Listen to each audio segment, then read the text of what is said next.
Bonjour et bienvenue dans cette nouvelle partie de notre cours sur le développement des applications Android. Nous avons introduit dans la partie précédente la notion sur Jetpack Compose, un cadre d'outils qui nous permet de créer des interfaces graphiques d'une application Android en étudiant les notions sur les fonctions composables, les modificateurs, la notion sur la mise en page et la thématisation d'une application Android. J'espère que nous maîtrisons déjà toutes ces notions parce que déjà avec ça, nous sommes capables de créer des interfaces graphiques, mais des interfaces graphiques qui sont jusque-là statiques. On peut créer des éléments sur les UI, on peut définir leur mise en page, plus encore basculer du mode d'affichage clair à mode d'affichage sombre, mais ne pouvons pas ajouter une certaine interaction qui change l'état de notre application. Toujours dans ces mêmes cadres, pour bien comprendre ces notions, nous allons consacrer cette partie sur la conception de ces UI un peu complexes qui illustre vraiment un cas d'une application réelle, un tableau de bord qui résume toutes les activités des créateurs de contenu de DRC Mind. Bon, en fait, c'est juste un exemple qui va nous permettre de mettre en application tout ce que nous avons vu dans la partie précédente de ce cours. Comme vous pouvez le remarquer, c'est vraiment statique. Je ne peux pas ni scroller, ni faire quoi que ce soit. L'objectif, c'est juste d'être à mesure de réaliser cette interface. Juste ça. Quand on va voir la notion sur la gestion des états des éléments UI, on pourra voir comment ajouter des interactions, un certain dynamisme dans notre application. Bon, je l'espère. Cette application prend en compte le mode d'affichage du système. Remarquez, quand je bascule le système d'exploitation au mode sombre, vous allez voir que automatiquement notre application va prendre compte de cela. Cool. Voilà donc ce que nous allons faire, très chers développeurs, dans le cadre de cette partie de ces cours. Vous trouverez dans la description le lien du code source de ce que nous allons réaliser au cas où vous en aurez besoin. Bien, l'application que nous allons créer est constituée de ces différents blocs. Nous avons ici la barre de l'application supérieure avec ici le texte DRC Mind. Et juste à côté, à droite, nous avons cette petite icône. Après ça, nous avons ces blocs où nous avons une petite description du profil de l'utilisateur. Ici, la photo de profil et ses machins. Et juste en bas, nous avons ces blocs qui nous présentent un résumé analytique sur les activités du créateur dans les 28 derniers jours. Puis en bas, l'application présente dans ces blocs la situation des revenus du créateur dans les 3 derniers mois. Puis le bloc dernier contenu où l'on présente les derniers contenus du créateur. Et juste enfin, nous avons la barre de navigation inférieure avec ses différents items, ses menus. Telle est l'interface utilisateur que nous allons créer dans cette application. Bien, dans Android Studio, déjà, j'avais créé les projets dans lesquels nous allons travailler. Il s'agit du projet DRC Mind Dashboard. Je vais enlever ce code ajouté par défaut, tout comme la fonction greeting ici, même dans la fonction de prévisualisation. Nous allons construire pas à pas notre design. Ici, j'aurai besoin d'une fonction composable que je vais nommer screen, comme suit. Conventionnellement, les noms de fonctions composables doivent commencer par une lettre majuscule. Cette fonction n'existe pas encore, comme vous pouvez le remarquer. Je vais devoir les déclarer d'abord. Alors, pour ne pas avoir tous les codes sources dans le même fichier main activity, je vais devoir créer des fichiers pour chaque box du design de notre application. Question d'avoir une structure claire du code. Ainsi donc, je vais créer un package, new package, que je vais nommer composables, dans lequel je serai en train de définir tous les fichiers dans lesquels je serai en train de définir les fonctions composables que je vais utiliser dans le cadre de notre application. Je vais créer les premiers fichiers dans ce package que je vais nommer screen, comme suit. En fait, c'est juste un fichier Kotlin, pas plus que ça. Bien, dans ce fichier, je vais déclarer une fonction composable, ainsi la notation composable. La fonction en soi, c'est fan screen, c'est de ces noms que nous l'avons appelé dans le fichier mainActivity.kt. Au fait, j'ai fait ceci juste pour organiser mon code source. J'aurais pu déclarer cette fonction directement dans le fichier mainActivity.kt, mais on risque d'avoir un fichier avec une multitude de lignes. Dans mainActivity.kt, comme les deux fichiers ne se retrouvent pas dans le même package, je vais devoir l'importer comme suit. Cool. Dans cette fonction où je vais définir tout notre design, je vais y revenir. Donc, c'est dans ce fichier où je dois implémenter la barre de navigation supérieure ici, la barre de navigation inférieure, les blocs profil, analytics et dernier contenu. Bon, sans me casser la tête, je vais utiliser directement la mise en page proposée déjà par les ingénieurs de Jetpack Compose. Il s'agit de la mise en page scaffold, comme suit, qui définit déjà les positions des composants d'une application standard. Et comme contenu, les blocs sont rangés selon l'ordre vertical. Je vais donc appeler la fonction colonne. Et comme marge modifie, le padding doit prendre celui retourné par la fonction lambda de la fonction composable scaffold comme suit. Bien, comme je l'ai dit, scaffold propose déjà des positions pour les composants de base d'une application, comme la barre de navigation supérieure et la barre de navigation inférieure, que nous avons besoin de définir dans notre application comme des paramètres.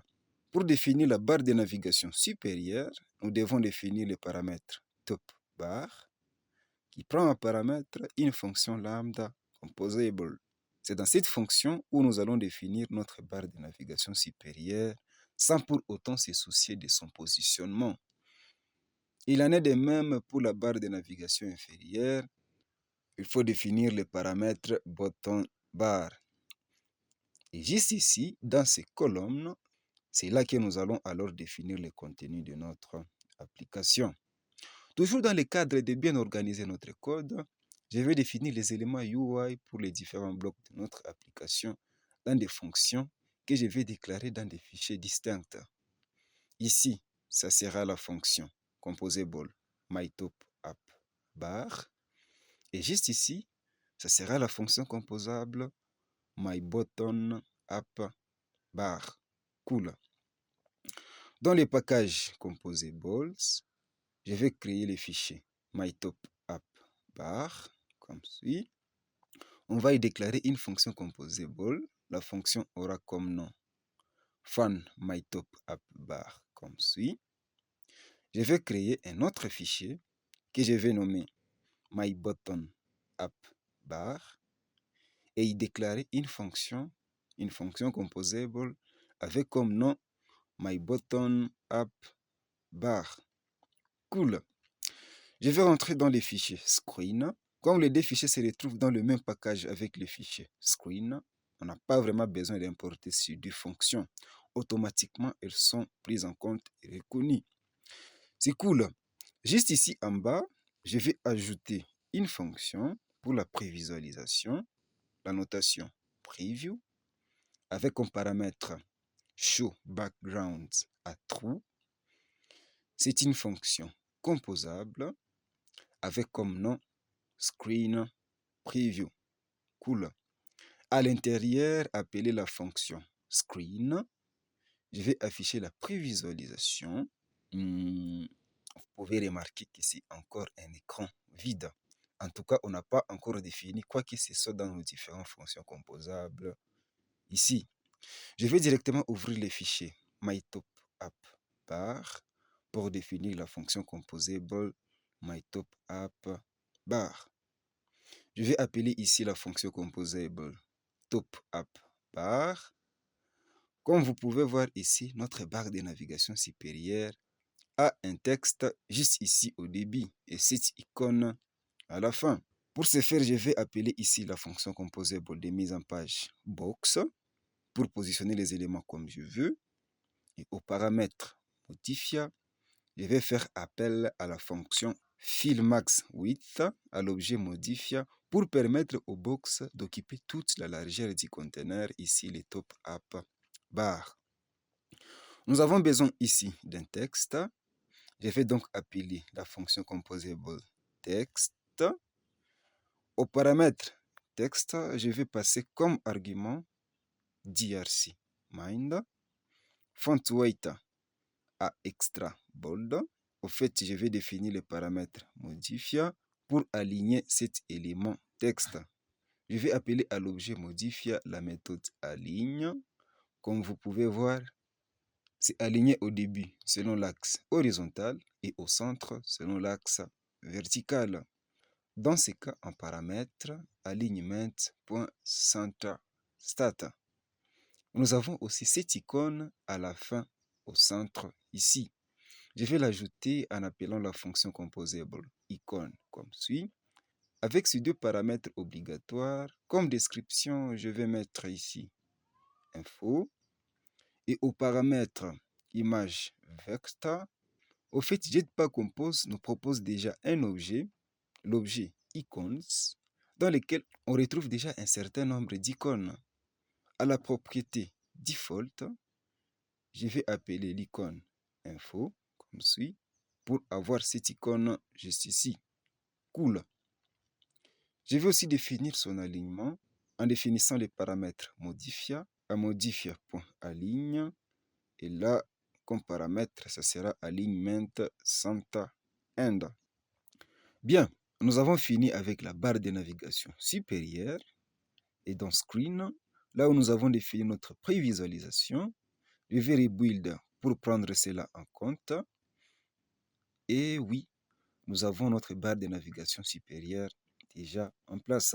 Bon, je vais ajouter des marges sur l'icône en appelant à l'objet modifier ici la méthode padding et en paramètre, je vais définir la marge à 8 dp.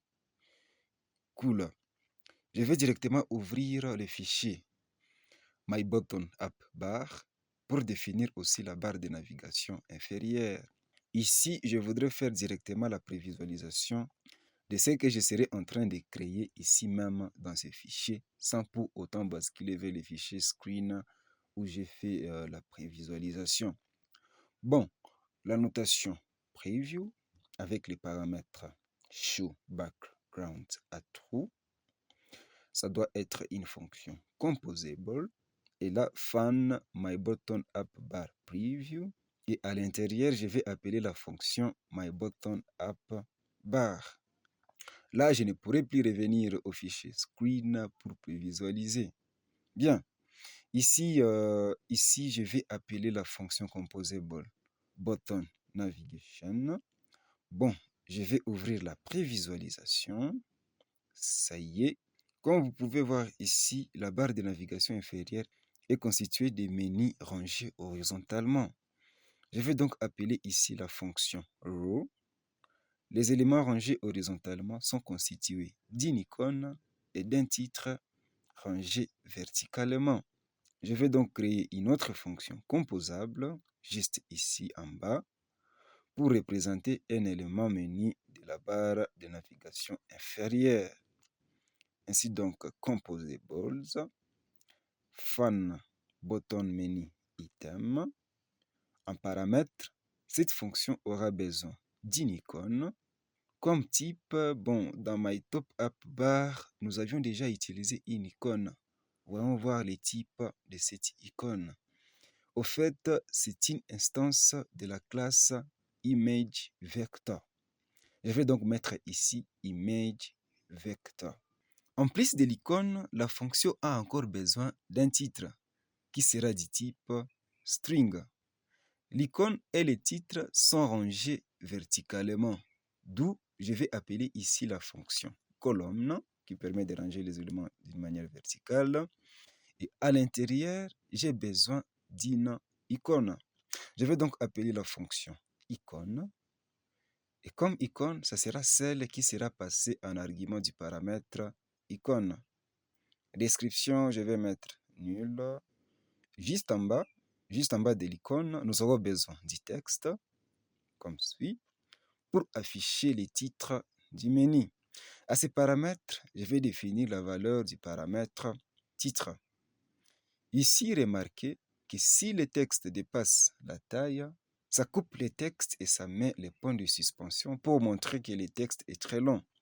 Pour ce faire, je vais définir le paramètre overflow à texte overflow à Eclipse 6 qui applique cela. Je vais définir les paramètres style directement en appelant à l'objet material theme, à la propriété typographie, les styles prédéfinis caption. Cool. À ce niveau, je vais faire appel à cette fonction. À ce niveau, je vais faire appel à cette fonction button menu item qui a besoin d'arguments aux paramètres icône et titre. Le premier menu, c'est dashboard. Je vais définir comme icône en appelant à l'objet icons default, l'icône home. Et comme titre, je vais mettre ici dashboard. Vous pouvez voir que cela s'affiche déjà à la prévisualisation. Par défaut, c'est positionné à gauche. Je vais les centrer horizontalement. À ce niveau de la fonction colonne, je vais définir les paramètres horizontal alignment à alignment center horizontally.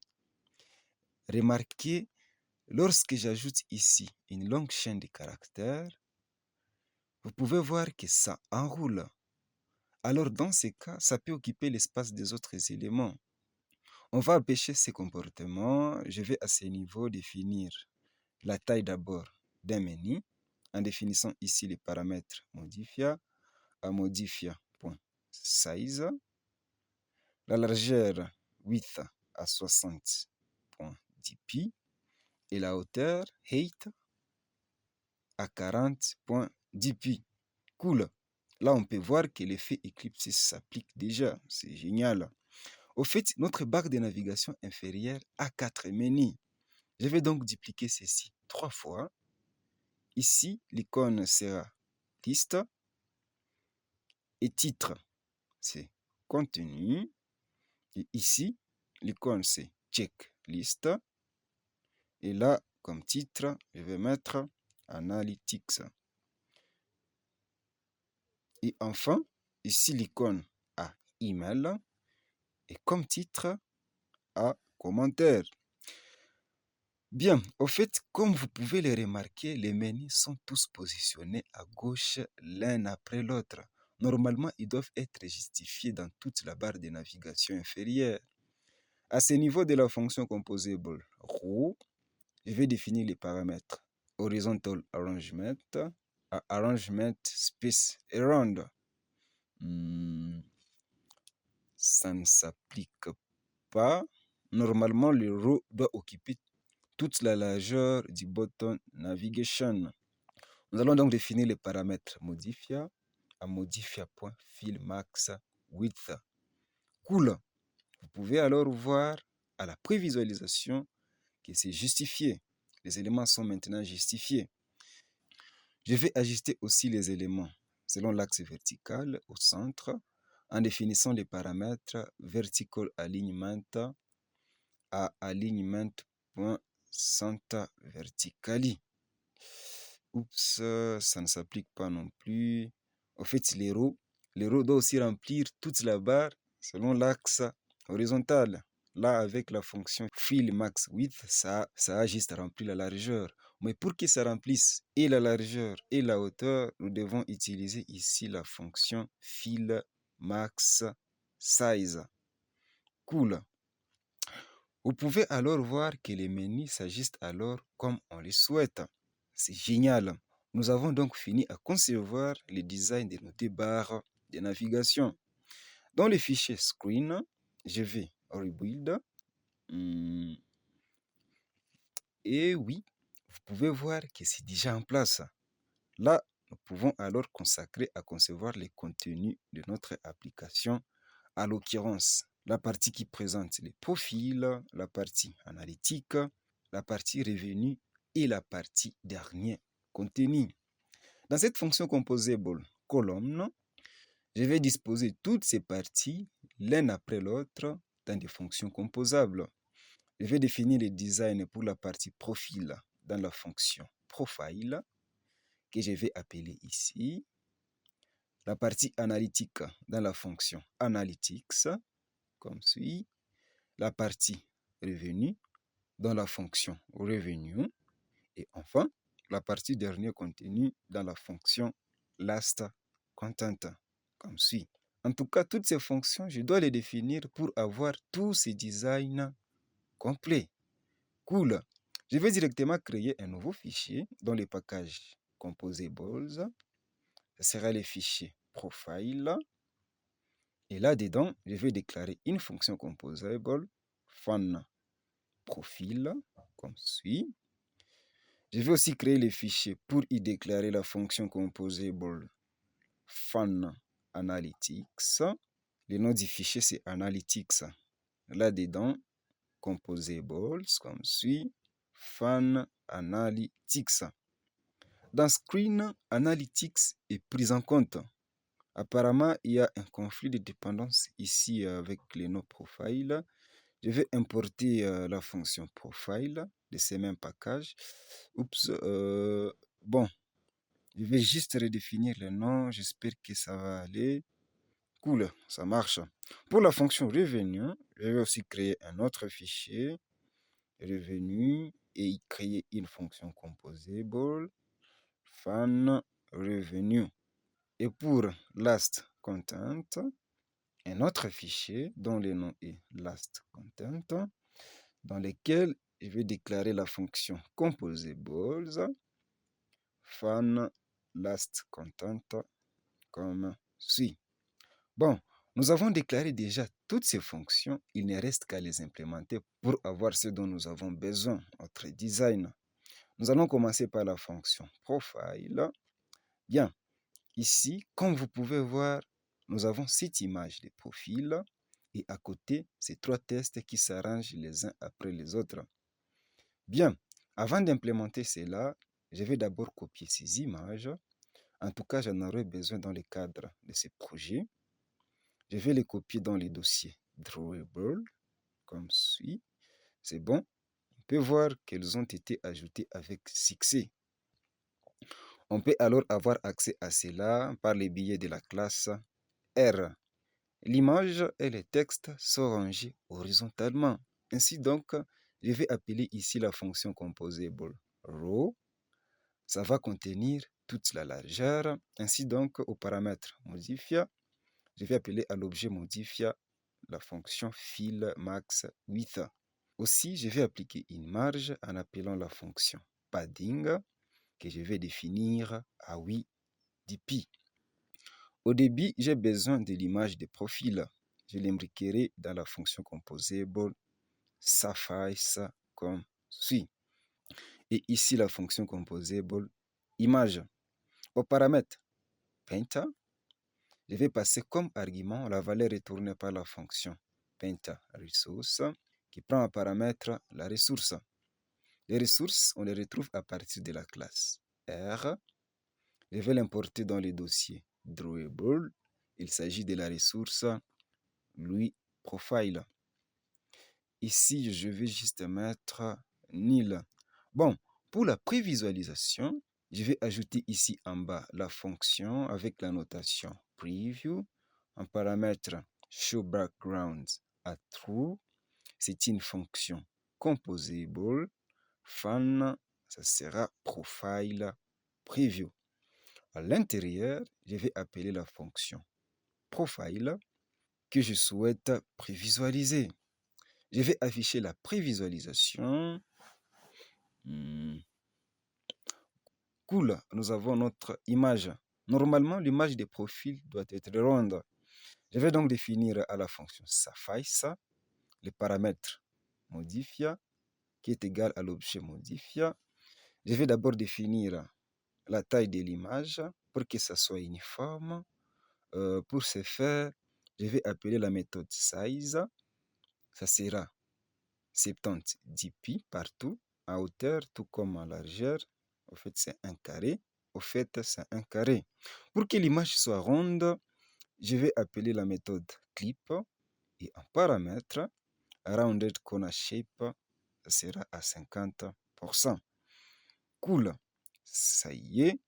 Et juste à droite de l'image, nous avons ces textes rangés verticalement.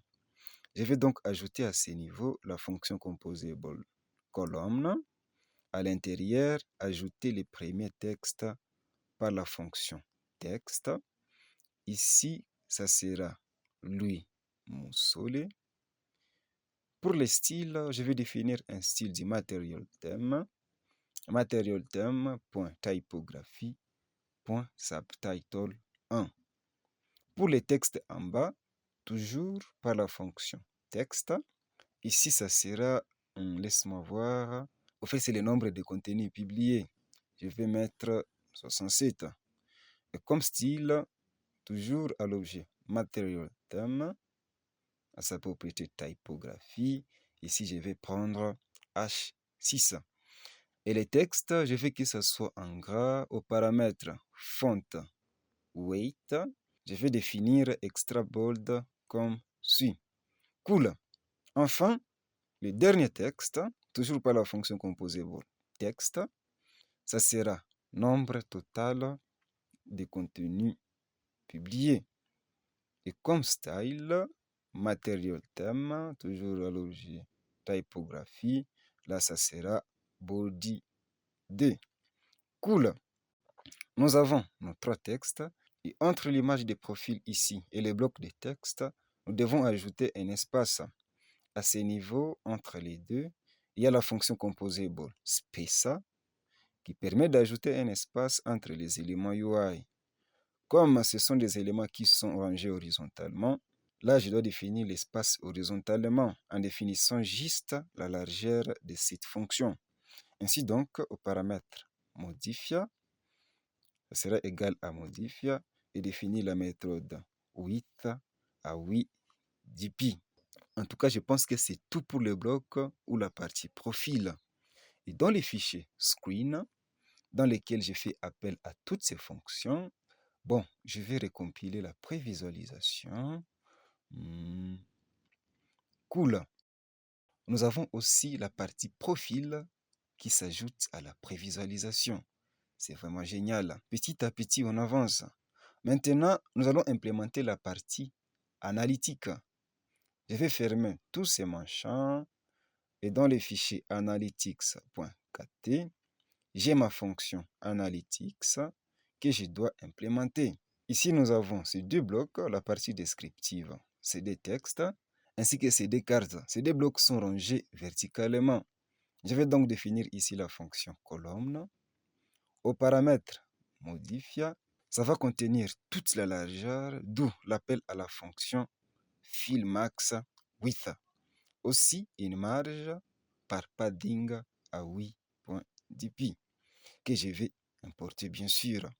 Cool. Les deux textes sont rangés horizontalement. Donc, je dois les définir dans la fonction row. Ici, le premier texte par texte. Le texte en soi, c'est, laisse-moi voir, c'est données analytiques du créateur. Comme suit. Et comme style, toujours dans l'objet material theme, typographie, ça sera à subtitle 1. Font weight, le texte va être en gras, d'où bold ici. Comme vous pouvez voir, les textes données analytiques du créateur occupent une grande partie de la largeur que les textes 28 derniers jours. Au fait, c'est difficile pour nous de déterminer cette taille parce que l'application sera installée dans des téléphones avec des tailles de l'écran différents. Les miens ici, c'est de déterminer les tailles de ces deux éléments comme les proportions et l'élément parent qui occupe toute la largeur. Disons que les textes données analytiques du créateur occupent les 2/3 de l'élément parent. Pour ce faire, je dois définir les paramètres modifia et déterminer à l'objet modifia la méthode weight à 2. Au fait, c'est une valeur flottante. Là, je dois ajouter un petit F à la fin. Ici encore, comme vous pouvez le remarquer, si le texte est très long, c'est coupé par les points de suspension. Pour ajouter cela, je dois définir les paramètres overflow que je vais définir à texte overflow.eclipses. Cool. Ensuite, je vais ajouter les textes à la fonction composable texte. Ici, c'est 28 derniers jours. Le paramètre texte aligne. Au fait, le texte sera aligné à la fin. Texte aligne.end. Bien. Comme taille, si le premier texte occupe les 2 tiers, selon la proportion qu'on a établie avec l'élément parent, celui-ci doit alors occuper les 1 tiers qui restent. On définit donc le paramètre modifier et ici, à l'objet modifier, la fonction weight la fonction weight va prendre 1, comme suit. Ici, le compilateur JITPA-Compose comprendra comme le premier élément AD a la propriété weight et que le deuxième élément A1 a cette même propriété, c'est que la proportion totale de l'élément parent est 3, raison pour laquelle on parlait de 2 tiers, 1 tiers. Cela est déterminé selon le nombre d'éléments qu'on retrouve dans l'élément parent. Et les tailles de ces 2 éléments sera sur base de cette proportion, peu importe les tailles des écrans. Bon, je vais ajouter la fonction pour prévisualiser. Ici, la notation preview. Le paramètre showBackground à true. C'est une fonction composable. Fan analytics preview. Et juste à l'intérieur, faire appel à la fonction analytics. Je vais afficher pour voir où est-ce que nous en sommes. Cool, nous avons nos 2 textes bien affichés. Bien, que sera-t-il alors si j'ajoute ici un texte long, par exemple, ici, blablabla, comme suit, tout comme pour le deuxième texte, blablabla, un truc comme ça. Nous voyons que partout les textes s'enroulent en bas, un comportement que nous ne voulons surtout pas. Ces textes, nous voulons que ça soit intact, pas d'enroulement. Pour ce faire, je vais ajouter une taille fixe pour la hauteur à 20 dpi. Pour la largeur, je peux définir ou pas parce qu'il y a déjà la fonction weight qui est déjà définie. Bon, je vais mettre 100 dpi. On peut voir que les textes ne s'enroulent plus. Cool. Pour le premier texte, nous avons défini ces paramètres pour que les textes, lorsque le texte est long, que cela soit coupé et marqué par des points de suspension. Mais on remarque que le texte, c'est plutôt enroulé.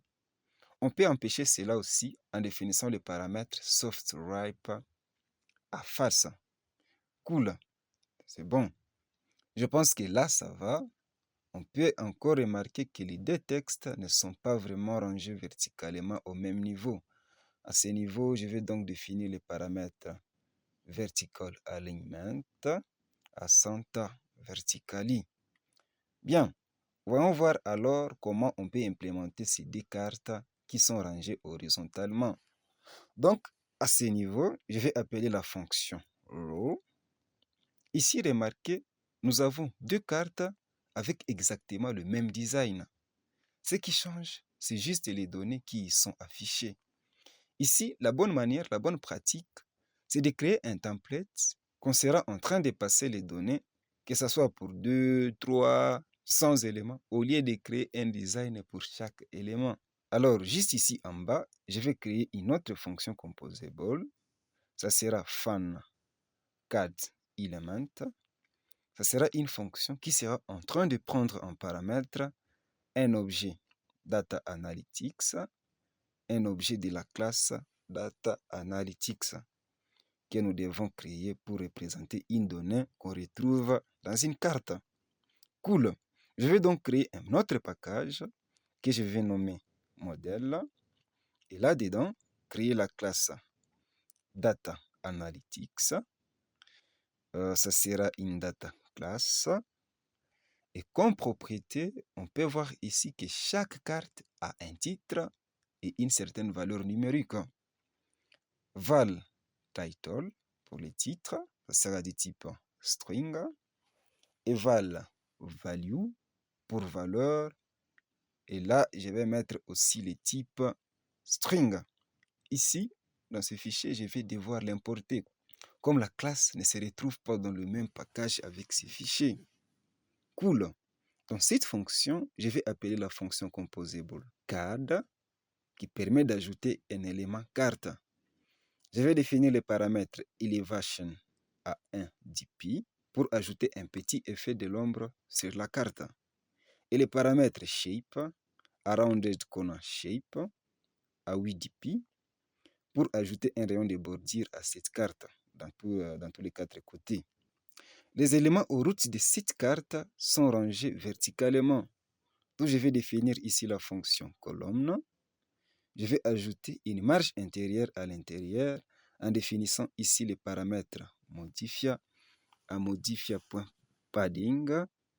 Cette marge sera de 16 dpi partout. Et là-dedans, il y a les textes que je vais définir par la fonction texte. Le texte sera tiré de l'objet Data Analytics en paramètre à sa propriété title. Les styles du texte, je vais définir à Material Theme, typographie, à Overline. Comme vous pouvez le remarquer, en tout cas, c'est un texte d'une très petite taille. Juste en bas, nous avons les textes de la valeur et l'icône à droite qui sont rangés horizontalement. D'où ici, nous allons appeler la fonction row. En premier, les textes par la fonction texte.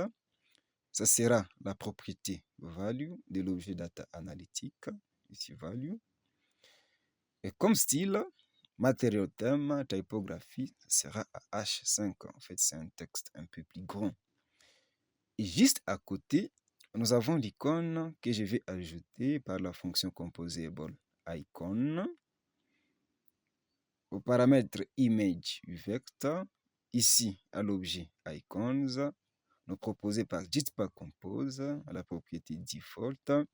Je vais ajouter ici une icône avec un tag app. Je vais prendre celle-ci. Bon, pour la description, je vais mettre nil. Et la couleur de l'icône par les paramètres tint à color.blue, comme suit. Bon, je dois appeler cette fonction composable ici. Mais d'abord, je dois avoir la liste Data Analytics. Je vais la déclarer comme paramètre de la fonction Analytics. Ici, liste Analytics, une liste des objets Data Analytics. Je vais directement l'initialiser pour que ça soit optionnel. Bon, je vais devoir créer un autre package à ce niveau et je vais nommer cela Data, dans lequel je vais créer les fichiers. Ça sera les fichiers data comme suit, dans lequel je vais déclarer un objet singleton. Cool. Dans cet objet, je vais directement définir la variable val analytique data qui est égale à list of. En fait, le premier élément, une instance de la classe data analytique. Titre, vous pouvez voir ici que c'est vu, donc je vais mettre vu. Et comme valeur, je vais mettre 86,6 kg. Bien. Pour le deuxième élément, le titre c'est revenu. Je vais mettre ici revenu. Et comme valeur, je vais mettre ceci, puis le signe dollar, IS. Ici, je dois utiliser l'opérateur d'échappement pour que ça soit pris en compte. Alors ici, au niveau de la fonction Analytics, je vais devoir initialiser ces paramètres par la propriété de l'objet Data, la propriété Analytique Data, dans laquelle on retrouve déjà toutes les données nécessaires. C'est cool. Dans la fonction composable Row, à ce niveau, je vais alors parcourir les tableaux List Data Analytics par la fonction forEach qui retourne chaque élément de la liste après chaque itération. Et dans cette fonction lambda, je serai alors en train d'appeler la fonction composable CADElement qui a besoin en paramètre d'une instance de la classe Data Analytica. Et j'ai ici pas les paramètres de cette fonction lambda, les paramètres ita. C'est cool. Je vais rebuild ou recompiler la prévisualisation pour voir comment cela s'affiche. Bien, on peut voir que ça s'affiche bien, mais les deux cartes doivent être justifiées à tout l'écran. Ici aussi, comme il peut y avoir plusieurs tailles de l'écran, normalement, les deux éléments cartes doivent se diviser la proportion de leurs éléments parents en occupant chacun la moitié de l'écran. Les routes de ces éléments cartes est ici la fonction row. D'où nous devons définir ici la propriété weight comme paramètre ici. À ce niveau, je vais ajouter un paramètre modifier du type modifier que j'ai défini à un objet modifier vide. Et comme argument ici, au paramètre modifier, ça sera modifier weight à 1, comme suit. Comme nous avons deux éléments, chaque élément occupera les 1,5 de la taille de l'élément par 1. Ici, la fonction ρ. Ces paramètres, je dois les définir au paramètre modifier de la carte comme suit. Cool. Vous pouvez voir que c'est déjà distribué 50-50. C'est génial. Et dans screen.kt, bon, on peut remarquer que ces deux éléments ici se rapprochent trop du vide. Analytics.kt, définir un espace ici par la fonction space. Modifier comme c'est rangé verticalement, je vais définir la méthode height à 8dp. Cool, c'est bon avec les blocs analytics. Je vais fermer ces fichiers et là, nous sommes déjà dans les fichiers revenu.kt où l'on déclare la fonction revenu. Nous avons ces deux textes ici ainsi que ces blocs pour cette forme de graphique qui sont rangés verticalement. D'où je vais appeler ici la fonction colonne. Modifier, ça doit contenir toute la largeur en appelant ici fill max width. Aussi padding à 8dp comme suit. Bien, le premier texte ici, texte, c'est vos revenus. Cool. Et comme style, toujours à l'objet material thème, à sa propriété typographie. Et là, le style, c'est subtitle 1. Subtitle 1. Font weight, le texte sera en gras. Là, je vais mettre bold comme suit. Bon, je vais copier ceci juste en bas comme style. Ici, je vais mettre body D. Au lieu de ceci, je vais définir plutôt la propriété overflow à texte overflow eclipsis. Le texte ici, c'est estimation 3 derniers mois. Bien, ensuite, nous avons cette carte en bas dans laquelle on retrouve cette graphique. Je vais donc ajouter ici la fonction CAD, elevation à 1dp, marge intérieure modifier égale modifier.padding à 8dp, et shape, ça sera rounded corner shape à 8dp. À l'intérieur, nous allons construire cette graphique. Nous-mêmes. Au fait, il s'agit de 3 informations sur le revenu pendant 3 mois rangés verticalement. Pour chaque mois, nous avons le nom du mois, une barre selon les montants du revenu mensuel et les montants du revenu pour ces mois qui sont rangés horizontalement. À ce niveau, je vais donc appeler la fonction composable column. Ce que je vais faire ici, c'est implémenter la liste des revenus par mois. En attendant, je vais déclarer la fonction pour la prévisualisation. Ici, la notation preview. Au paramètre show background, ça sera la valeur true. C'est une fonction composable. Et là, la fonction, c'est fan revenue preview.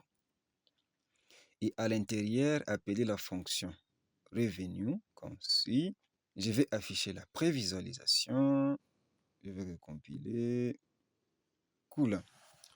Pour implémenter cette liste de revenus par mois, en fait, je vais créer un template pour chaque liste que je pourrais appeler pour chaque mois, au lieu d'implémenter le design mois après mois.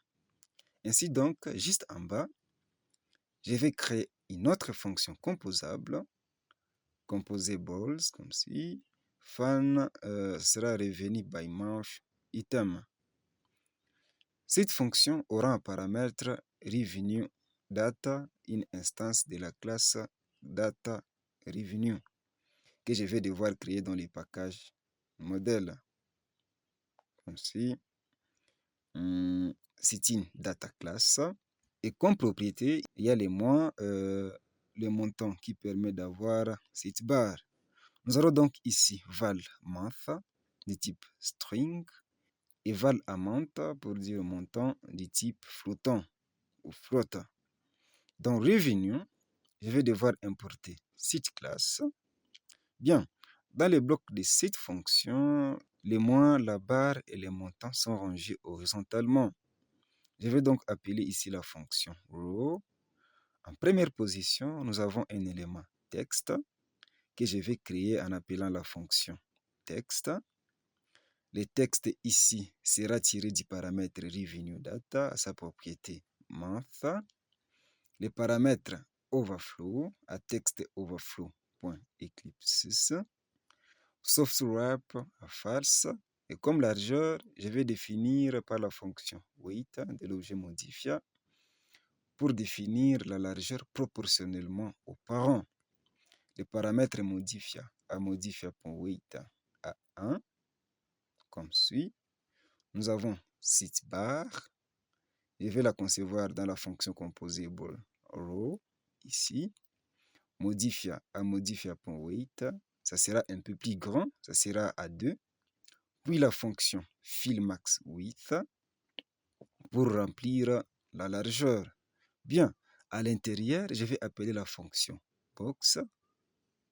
Le paramètre modifier à modifier.height pour déterminer la hauteur, ça sera avant dp. Et comme largeur, je vais appeler la fonction fillMaxWidth. La fonction fillMaxWidth a la possibilité de prendre une valeur en paramètre. Il s'agit du ratio. Un ratio proportionnellement à l'élément parent ici, les rows. Ces ratios, je les définirai à l'appel de cette fonction, d'où je vais les définir comme un paramètre du type float. Le ratio sera calculé sur base du montant le plus grand des 3 derniers mois. Le plus grand montant, ça sera ça qui aura une barre de 100%. Si le ratio est à 1, c'est que fillMaxWidth occupe toute la largeur. Ces ratios, je les passerai en paramètre de la fonction fillMaxWidth à ce niveau. Je vais appeler la fonction clip. Comme vous pouvez voir, il y a des bordures partout. Je vais donc appeler ici rounded corner shape à 50. Puis la fonction background pour la couleur en arrière-plan.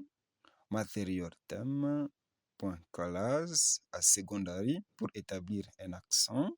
Déjà avec ça, nous aurons notre barre. Après la barre, c'est un autre texte. Je vais appeler par la fonction texte comme suit. Et comme test, ça sera, je vais concaténer la propriété de l'objet revenue data amount avec $US comme suit. Là, je vais encore utiliser les caractères d'échappement. Les paramètres modifiés pour déterminer les weights, ça sera aussi à 1 comme pour les textes qui affichent les mois. 1 pour les mois, 2 pour la barre et 1 pour les montants. Donc, c'est une base d'une proportion de 4.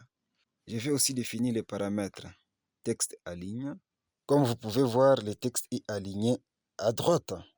Ça sera donc texte aligne end. Cette fonction, je vais devoir l'appeler à ce niveau de la fonction colonne, mais avant, je dois avoir une liste de données sur les revenus mensuels. Je vais donc définir un paramètre à la fonction revenu. Il s'agit du paramètre liste revenu. Ça sera une liste des data revenus. Je vais aussi l'initialiser pour que ce soit optionnel à l'appel de la fonction revenu. Dans data.kt, je vais dans cet objet singleton, je vais déclarer une autre variable que je vais appeler val revenue data qui est égale à list of. Au fait, le premier élément de la liste, c'est un objet de la classe data revenue. Moi ici, je vais mettre mars. Disons que c'est les mois en cours. Comme suit, je vais ajouter cette petite description. Comme amount, je vais mettre 450 F. Il s'agit d'une donnée flotte, comme suit. Bien, je vais dupliquer ceci. Les mois ici sera février et le montant sera à 428, par exemple. Je vais encore dupliquer ceci pour le mois de janvier, le montant à 321. Dans la fonction revenue, je vais initialiser ces paramètres à data.revenue.data. Alors, à ce niveau, c'est ici que je dois appeler la fonction composable revenue by month item qui a besoin des arguments aux paramètres data revenue et ratio. Nous avons déjà la liste data revenue en paramètre de la fonction revenue. En tout cas, c'est facile d'avoir accès aux éléments qu'on y retrouve. Pour les ratios, ça, nous devons les calculer. Mais selon ce que nous avons dit, les ratios sera calculé sur base du montant le plus grand des revenus mensuels qu'on retrouve dans la liste revenue. Ainsi donc, à ce niveau, je vais déclarer la variable val max value qui est égale à liste revenue. Je vais appeler ici la fonction max by qui retourne l'élément de la liste le plus grand de la propriété que je vais signifier dans cette fonction lambda. Ici, la propriété it.amount. Avec ça, nous avons l'élément data revenue avec les montants les plus grands de la liste.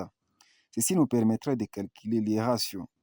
Ici, je vais alors parcourir les tableaux list revenue par la fonction for each.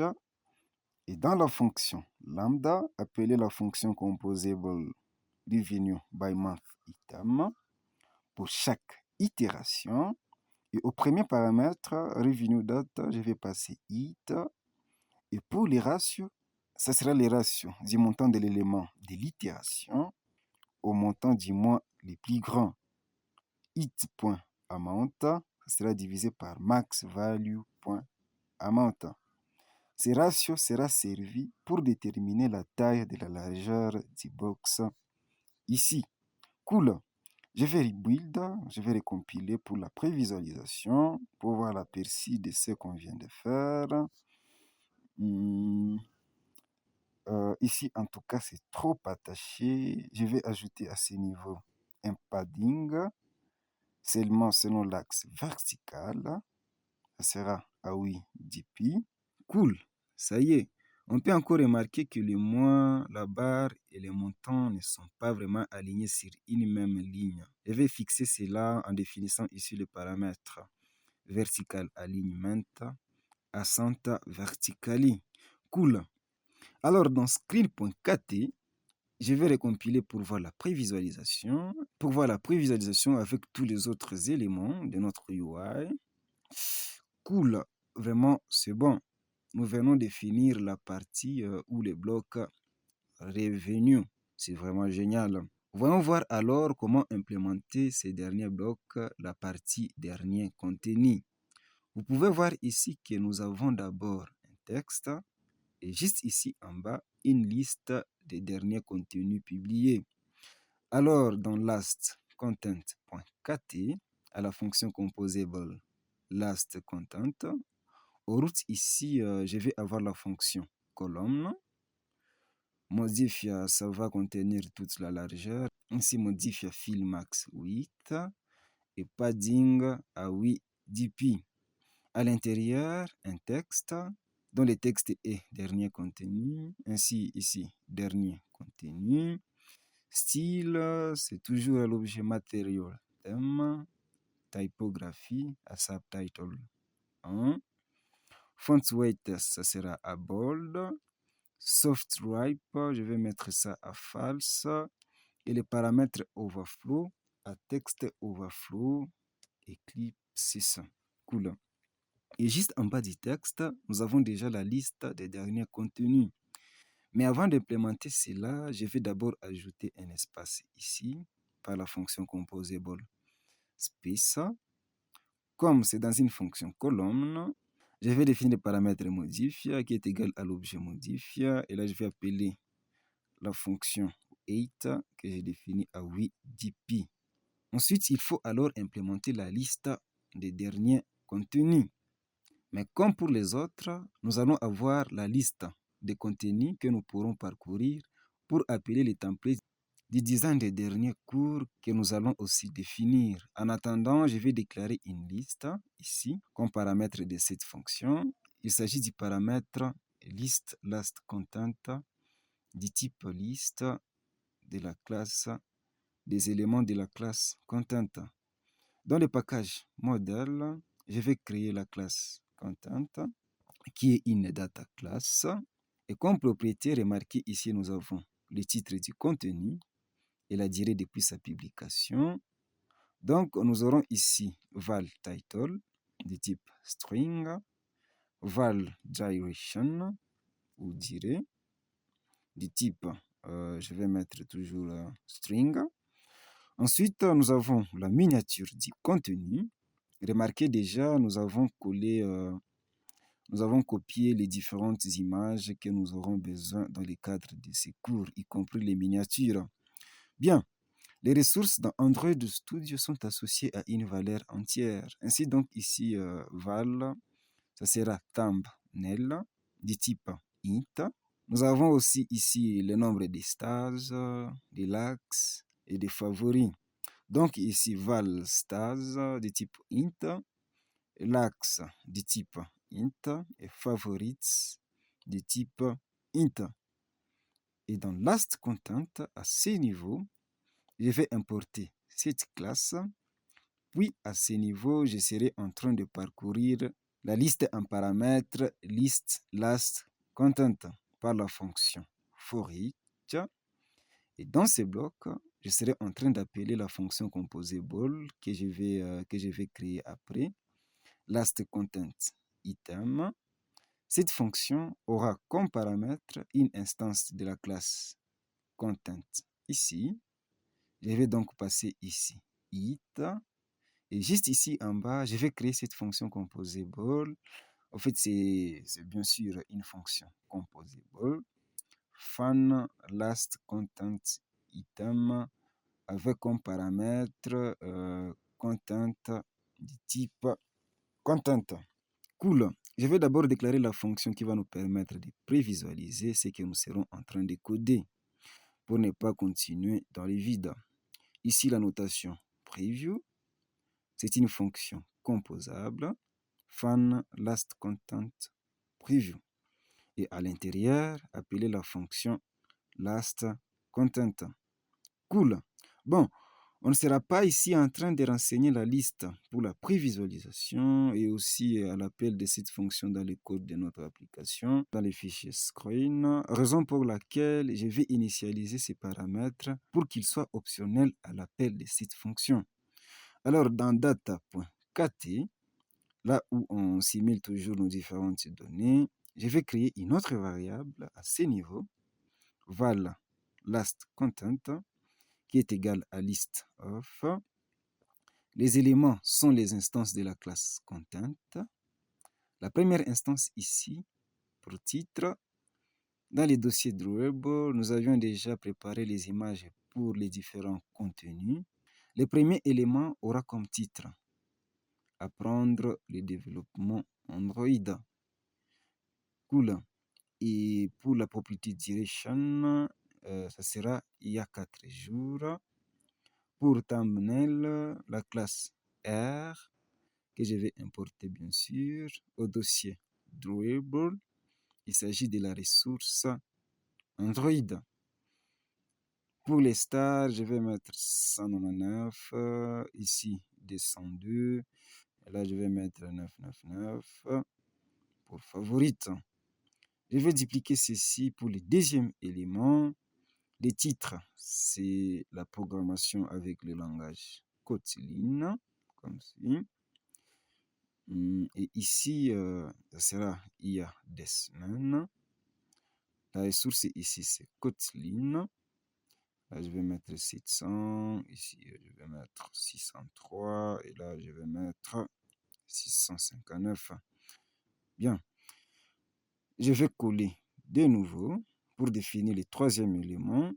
Les titres, ça sera créer une API REST avec Node.js et MongoDB.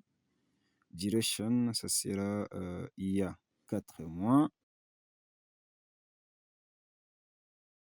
Là, ça sera 987, 406, là, je vais mettre 496.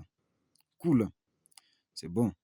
Je vais revenir dans last content et juste à ce niveau, initialiser ces paramètres par data.last.content. Bien, ici alors, au niveau de la prévisualisation, je peux alors appeler la fonction composable last content, ça pour autant spécifier les paramètres list last content. En tout cas, sans aucun problème. Parce que déjà, il y a une valeur par défaut associée à ces paramètres de cette fonction. Cool. Je peux alors afficher la prévisualisation pour me permettre de voir étape après étape de ce que je construis. Cool. Maintenant, dans Last Content Item, ici, remarquez, chaque élément a 3 niveaux rangés verticalement. Le niveau de la miniature et du titre ainsi que la durée, une petite ligne et en bas, la partie pour certaines statistiques. D'où, au niveau racine de chaque élément, nous devons avoir une fonction colonne comme suit.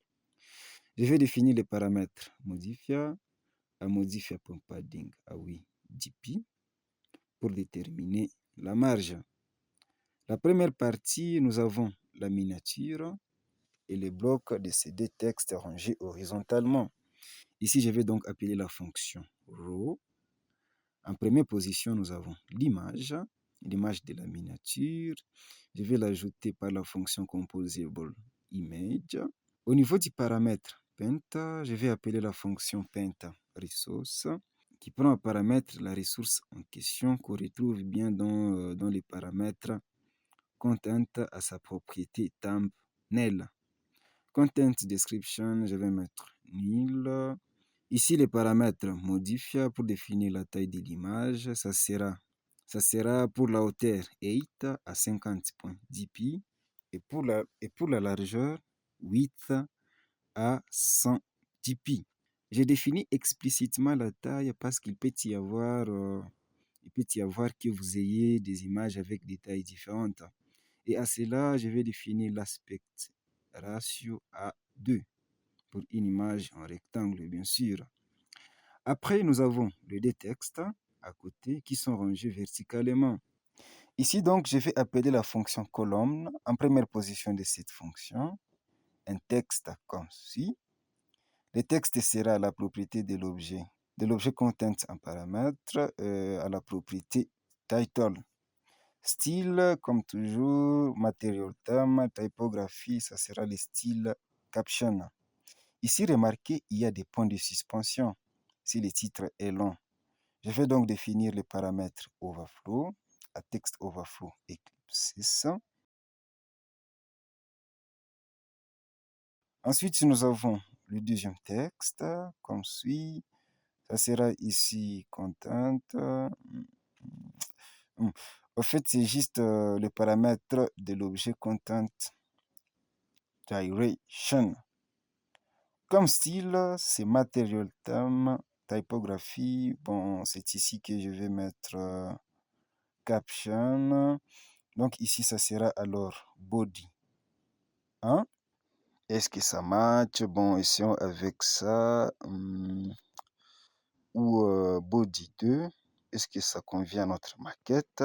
Bon, je vais laisser comme ça. Je vais définir toujours ici les paramètres soft wrap à false pour empêcher les textes de s'enrouler. Je vais copier ces deux configurations aussi pour le deuxième texte.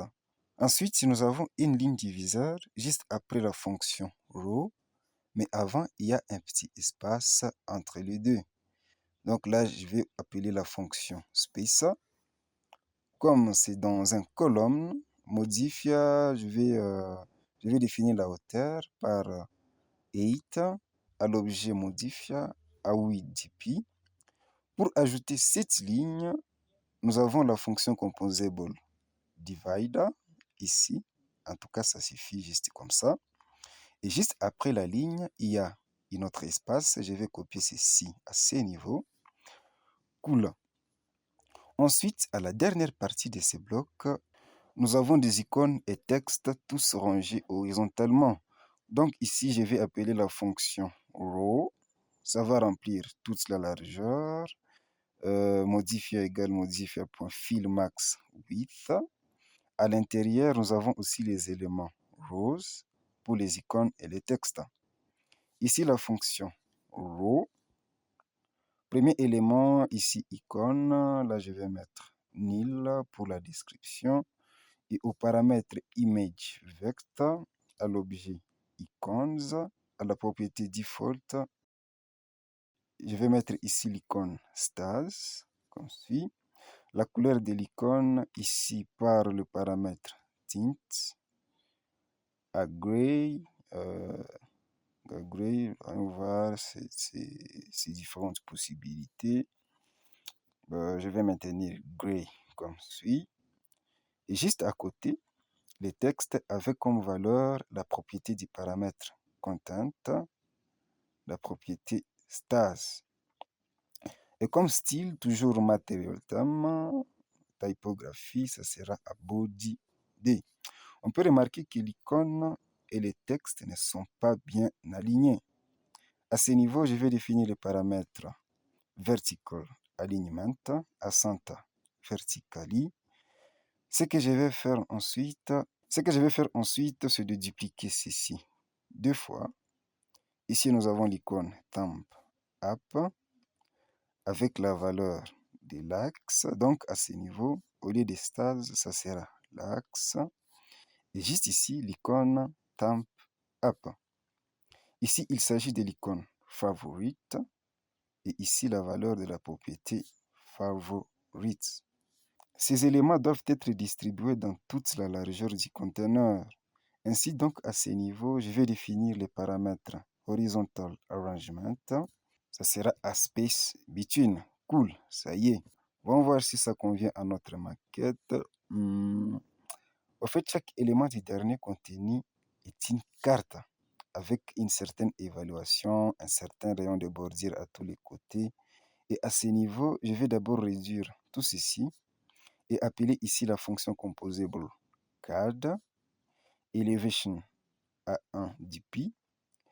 Le paramètre modifier à modifier fill max width pour contenir toute la largeur. Et là, appeler la fonction padding à 8 dp et shape à rounded corner shape à 8 dp. C'est alors dans ce bloc que je dois définir tout ceci. Cool, c'est très génial.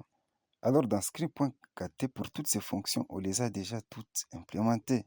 En tout cas, toutes ces fonctions, dont la dernière que je viens de finir tout à l'heure.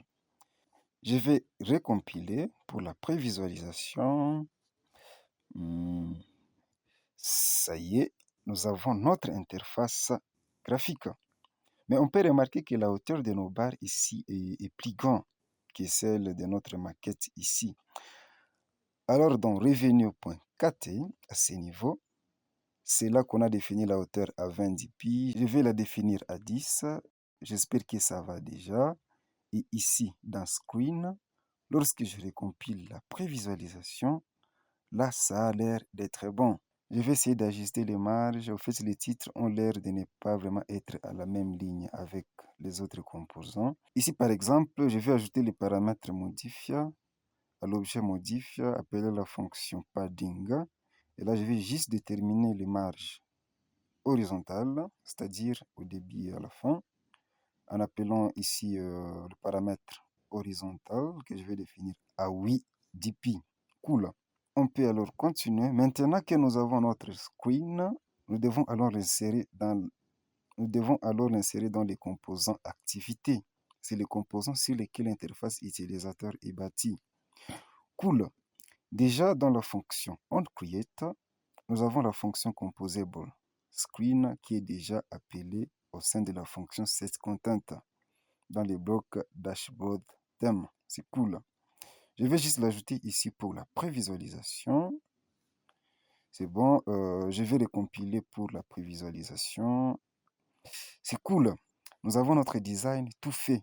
On peut même faire la prévisualisation avec les modes sombres en définissant ici au niveau de la notation preview, les paramètres UI mode, à configuration, et là, ça sera UI mode night, yes. Cool, avec la thématisation, automatiquement, les couleurs du mode sombre sont prises en charge. Entre ces deux cartes, pour le bloc analytique, il n'y a pas vraiment d'espace. Dans analytics.kt, je vais ajouter à ce niveau où on appelle la fonction CAD-element. Au paramètre modifier, je vais définir ici à cet objet. À cet objet, je vais appeler la fonction padding que je vais définir à 8 dp. Pour ce texte, définir aussi la marge horizontale, ici padding, horizontale à 8 dp. Et dans Screen, pour la prévisualisation,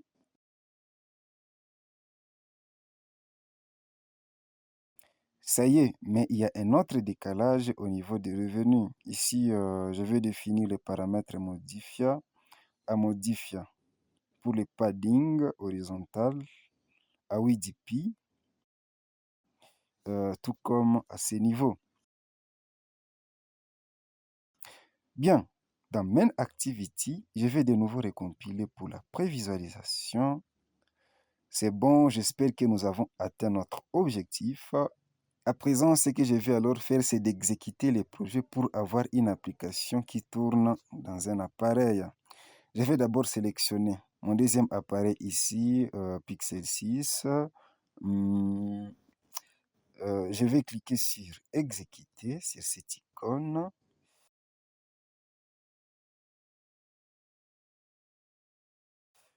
Cool. Oups, nous avons juste la partie profil preview qui s'est exécutée. Je vais sélectionner ici App pour exécuter toute l'application, puis lancer de nouveau l'exécution. Ça y est, cette fois-ci, toute notre application s'est exécutée, mais ici, nous avons une application qui est vraiment statique. Il n'y a pas vraiment d'interaction avec notre UI. Mais néanmoins, notre application est capable de basculer du mode clair à mode sombre, selon les paramètres du système. Je vais basculer le mode d'affichage du système, du mode clair au mode sombre, dans les paramètres d'affichage. Je vais activer ici le mode sombre. Je vais revenir dans notre application. Et du coup, sans faire quoi que ce soit, notre application s'aligne déjà aux configurations d'affichage du système d'exploitation. C'est cool. C'est tout pour cette partie, c'est tout pour cette vidéo, très chers développeurs. Merci beaucoup de l'avoir regardé jusqu'à la fin. Si vous l'avez aimé, n'hésitez pas à la partager avec les autres. Du reste, portez-vous bien. À la prochaine.